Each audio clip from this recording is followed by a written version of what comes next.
महाराष्ट्र जय सेवालाल। आज आम्ही शिरपूर तालुक्यातल्या होळणांते या परिसरात असणारा आमचा पिंपळे या तांड्यामध्ये आहोत।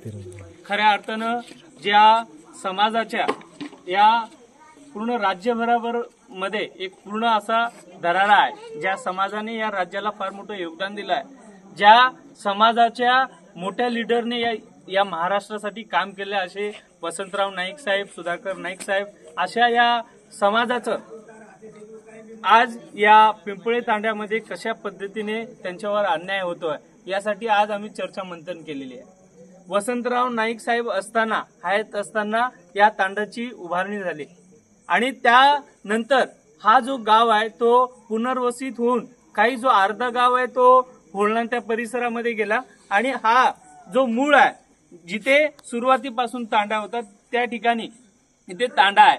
पण आता एवढेही असताना या तांड्यामध्ये जवळजवळ 50 ते 60 घरं आहेत आणि जवळजवळ 300 ते 400 लोक आहेत आणि एवढी लोक असताना अनेक सोयी सुविधांपासून आजही आमचा हा समाज, हा बांधव सोयी सुविधांपासून लांब आहे, वंचित आहे। त्यांना ग्रामपंचायत वेगवेगळ्या गोष्टींपासून नाकारत असते। आजच्या या चर्चासत्रामध्ये आम्ही लोकांशी चर्चा करत असताना आम्हाला असं दिसून आलं की अनेकदा लोकांना तुम्ही या गावातले नाहीत किंवा हा गाव शासकीय रेकॉर्डमध्ये नाही असं अनेकदा ग्रामपंचायतीच्या माध्यमातून सांगितलं जात आहे, परंतु या गावामध्ये आजही अनेक लोकांकडे 8 नंबरचे उतारे आहेत, घरकुल त्यांना मिळालेलं आहे। अनेक शासकीय सोयी सुविधा ज्या सोयी सुविधा जसं की काही लोकांना घरकुल मिळालेलं आहे, काही बाबतीवर इथे अंगणवाडी वगैरे आहे, तर या सुविधा आहेत।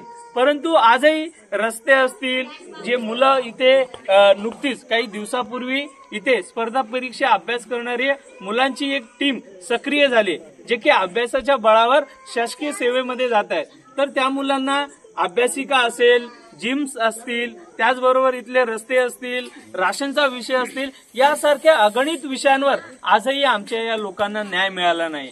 तर यासाठी आजचा आमचा हा लढा आहे, हा लढ्याचा हा पहिला दिवस आहे। या चर्चेतून आम्ही प्रशासनाला आणि या स्थानिक क्षेत्रामध्ये नेतृत्व करणाऱ्या राजकीय लोकांना आमची सगळ्यांची हात जोडून विनंती आहे की आम्ही तुमचं काय बिघडलेलं आहे, आम्हाला तुम्ही न्याय द्यावा, अन्यथा येत्या काही दिवसामध्ये आम्ही ग्रामपंचायत असेल, तहसील कार्यालय असेल, प्रांत कार्यालय असेल, इथे लोकशाही मार्गाने आंदोलन करणार आहोत आणि या आंदोलनाच्या माध्यमातून आम्ही न्याय मिळवण्याचा प्रयत्न करणार आहोत। तर प्रशासनाला, इथल्या राजकीय लोकांना आमची विसर पडली असेल तर आम्ही त्यांना सांगू इच्छितो की तुम्ही आमच्याकडे लक्ष द्यावा आणि एवढा मोठा समाज आहे, त्या समाजाने ज्या पद्धतीने तुम्हाला मदत केलेली आहे त्या समाजाला आज तुमची गरज आहे। त्यामुळे आम्ही सगळे मिळून तुम्हाला विनंती करतो की तुम्ही आम्हाला न्याय द्यावा, अन्यथा येत्या काही दिवसामध्ये आम्ही लोकशाही मार्गाने आंदोलन करणार आहोत आणि या आंदोलनातून